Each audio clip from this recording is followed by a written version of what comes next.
Hello everyone, how are you? I hope you all are fine. So student, in previous video we have done about Mendeleev's periodic table basic information. Today I will discuss about Mendeleev achievement as well as Mendeleev limitations.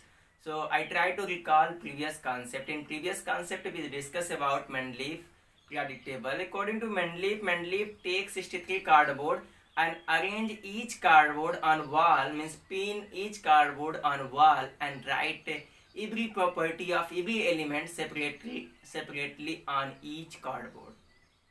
Means Mendeleev takes 63 cardboard and pin on wall, and on each cardboard he write one element and write all the properties of that element.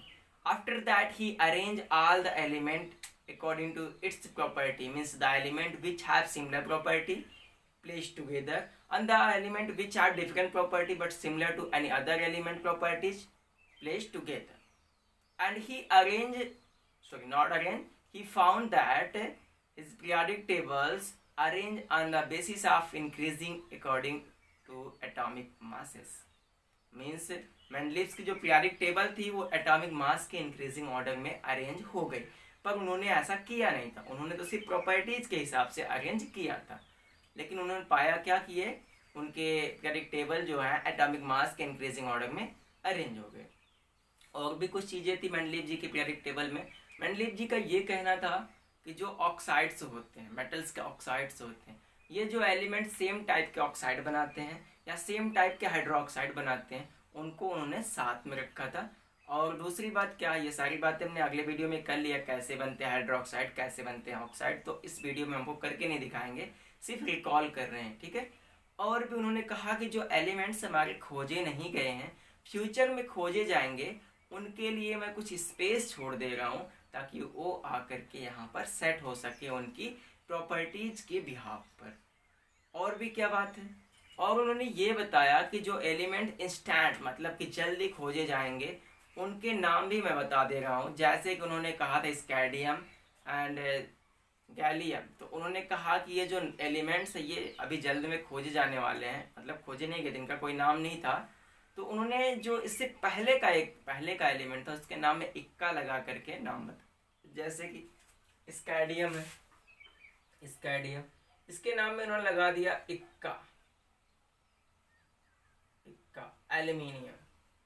Aluminium. क्या मतलब इसका, actually उन्होंने कहा कि जो elements खोजा नहीं गया, जैसे स्कैडियम नहीं खोजा गया और एल्यूमिनियम खोजा गया, तो उन्होंने क्या किया कि एल्यूमिनियम के नाम में इक्का लगा दिया और बोला कि जो खोज जाएगा ये इसके जैसी ही प्रॉपर्टीज को शो करेगा। जैसे गैलियम था, गैलियम, तो उन्होंने कहा इक्का सिलिकॉन, इक्का एल्यूमिनियम, ऐसे उन्होंने नाम रख दिए पहले से कि जो एलिमेंट्स खोजे जाएंगे उनके नाम में क्या लगा देते हैं, इक्का, मतलब कि सॉरी खोजे जा चुके उनके नाम में इक्का लगा के जो खोजे जाएंगे उन्हीं का नाम बता दिए। जैसे आपके घर में होता है ना, छोटा वाला बड़ा वाला, छोटी वाली बड़ी वाली, तो जैसे बड़ा भाई इसका छोटा वाला नाम, बड़ा वाला नाम, छोटा छोटा वाला नाम, तो क्या है कि उसमें क्या उसका नाम और नहीं होगा ना, लेकिन उसका नाम ऐसे रख दिया गया, उससे वो लोग जान जाते कि छोटा है, ये बड़ा है, इसका नाम क्या है नहीं जानते। तो ऐसे ही जैसे कोई बड़ा भाई है, आपके घर में छोटा नहीं है, अगर आएगा तो उसका क्या होगा, छोटा वाला नाम होगा, पहले वाले का बड़ा वाला नाम है, तो वही चीज़ है। और क्या बातें थी, ये तो इनकी बातें थी, बेसिक इन्फॉर्मेशन थी।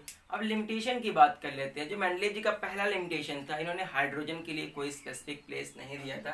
एक्चुअली जो हमारा हाइड्रोजन होता है, इसकी वैलेंसी होती है 1, सेवेंथ ग्रुप के मेंबर की वैलेंसी होती है 1, क्योंकि बैलेंस सेल में होते हैं 1 इलेक्ट्रॉन, इसमें 7 इलेक्ट्रॉन, इसमें 1, लेकिन बैलेंसी दोनों की 1 होती है। इसका मतलब ये जो हमारा हाइड्रोजन है ये फर्स्ट ग्रुप और सेवेंथ ग्रुप दोनों की प्रॉपर्टीज को शो करता है। अगर ये दोनों की प्रॉपर्टीज को शो करता है तो इसका प्लेस कहाँ होगा ये क्लियर नहीं था, तो इसलिए इन्होंने इसका भी कोई भी अच्छा सा उपाय नहीं बताया।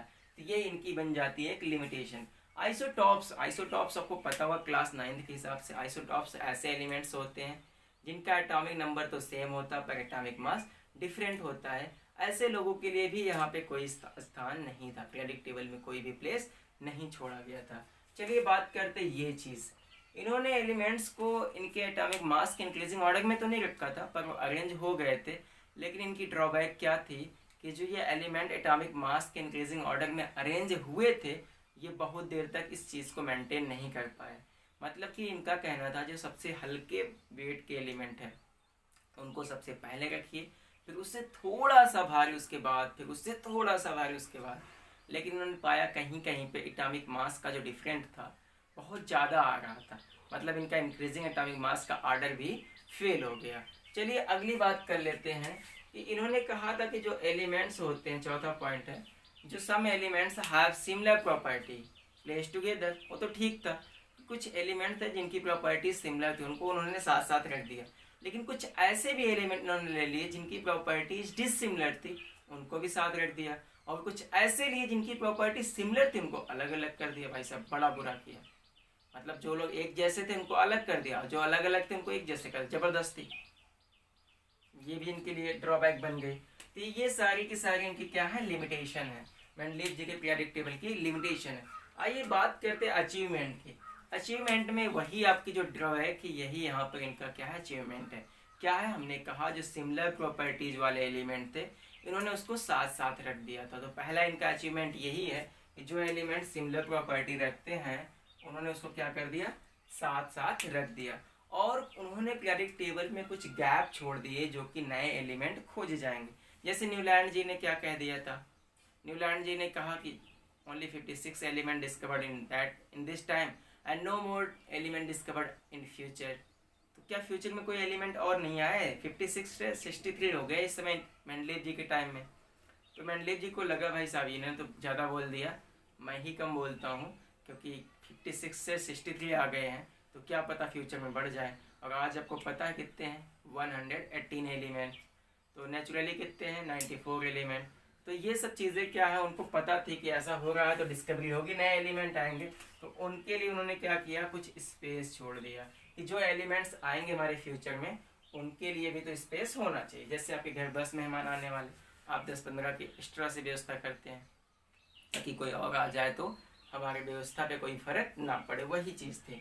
अगला क्या था, जो एलिमेंट डिस्कवर्ड हुए थे फ्यूचर में होंगे, हुए नहीं थे, और जो हुए थे और जो होंगे, सुनिएगा, जैसे कुछ एलिमेंट किसी ग्रुप में डिस्कवर्ड हुए, कुछ और डिस्कवर्ड होने वाले हैं, हाल ही में उन पर डिस्कवरी चल रही थी पर नाम क्लियर नहीं हो रहा था। अगर नाम भी क्लियर होता तो प्रॉपर्टीज़ क्लियर नहीं थी। उन्होंने कहा ऐसे एलिमेंट्स जो कि इंस्टेंटली डिस्कवर्ड होंगे, उनकी अगर प्रॉपर्टीज कुछ एलिमेंट से मिलती है तो जिस एलिमेंट से मिलती है उसके नाम में इक्का वर्ड लगा के लिख देना। जैसे स्कैडियम तो उसके लिए इक्का एल्यूमिनियम, गैलियम इक्का सिलिकॉन। तो जो एलिमेंट इंस्टेंटली डिस्कवर्ड होंगे उससे पहले का एलिमेंट उसके नाम में इक्का लगा देना। ये इक्का क्या है, इक्का एक्चुअली संस्कृत का न्यूमेरल वर्ड है, न्यूमेरिकल वर्ड है, न्यूमरल नॉट न्यूमेरिकल। न्यूमरल जो नंबर होता है उसका मतलब होता है वन, वन का मतलब बस उसके एक बाद होता है। तो ये भी इनका अचीवमेंट था कि जो एलिमेंट्स खोजे नहीं गए तो उनके भी नाम के लिए क्या कर दिए थे ये, कि उनके नामकरण कर दिए थे, मतलब जो बच्चा पैदा नहीं हुआ उसका भी नाम कर दिए थे, मतलब तांत्रिक टाइप का बच्चा था। ये सारी की सारी इनके क्या थे, अचीवमेंट थे। आज की इस वीडियो में बस इतना ही, मिलेंगे अगले वीडियो में मॉडर्न पीरियोडिक टेबल के साथ जो कि बहुत ही ट्रिकी होगा। तब तक के लिए धन्यवाद।